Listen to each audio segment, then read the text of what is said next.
Telangana political తెర మీద మళ్లీ గ్లోబరీనా బొమ్మ పడిందా? ఆ సంస్థ కేంద్రంగా ముఖ్యమంత్రి ప్రతిపక్ష నేతల మధ్య మొదలైనటువంటి సవాళ్ల పర్వం ఎట్టుపోతోంది. ఇద్దరిలో ఎవరో ఒకరు ఫిక్స్ అయ్యేదాకా అది ఆగబోదా? నీట్ పేపర్ లీకేజ్ పై దేశమంతటా రచ్చవుతుంటే ఇక్కడ మాత్రం ఈ ప్రస్తావన ఎందుకొచ్చింది? రెండింటికి ఉన్న లింక్ ఏంటి? నీట్ పరీక్ష పేపర్ లీకేజ్ పై దేశవ్యాప్తంగా ప్రకంపనలు రేగుతుంటే దానికి అనుబంధంగా తెలంగాణలో ఇంకో వివాదం మరోసారి తెరమీదకొచ్చింది.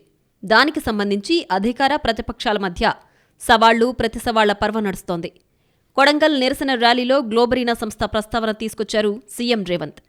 అది బీఆర్ఎస్ వర్కింగ్ ప్రెసిడెంట్ కేటీఆర్ బినామీ సంస్థ అని, 2019లో ఇంటర్మీడియట్ పరీక్షల ఫలితాలు సరిగ్గా ఇవ్వలేకపోయిందని, ఆ కారణంతో 25 మంది విద్యార్థులు ఆత్మహత్య చేసుకున్నారంటూ రివైండ్ చేశారు సీఎం. అందుకు సమాధానంగా ట్వీట్ చేశారు కేటీఆర్. గ్లోబరీనా సంస్థకు తనకు ఎలాంటి సంబంధం లేదు, తన పేరు ప్రస్తావించినందుకు ముఖ్యమంత్రి క్షమాపణ చెప్పాలి, లేదంటే పరువు నష్టం దావా వేస్తానని అన్నారాయన.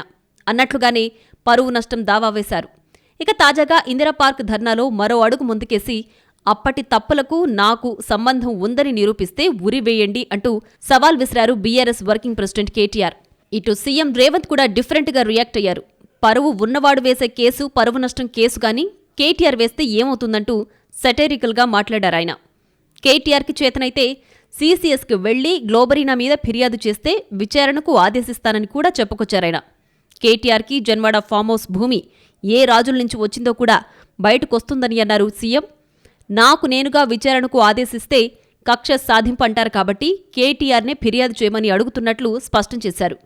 గ్లోబరీనా కేటీఆర్ బినామీ సంస్థేనని, ఇంటర్ పరీక్ష పేపర్లు సరిగ్గా దిద్దనప్పుడే బ్లాక్లో పెడితే సరిపోయేదని, అలా చేయకపోవడం వల్లే ఇప్పుడు పేరు మార్చుకుని సీబీఎస్ఈ మూల్యాంకనంలో తప్పుల తడకలు చేసేదాకా వచ్చిందని తెలిపారాయన.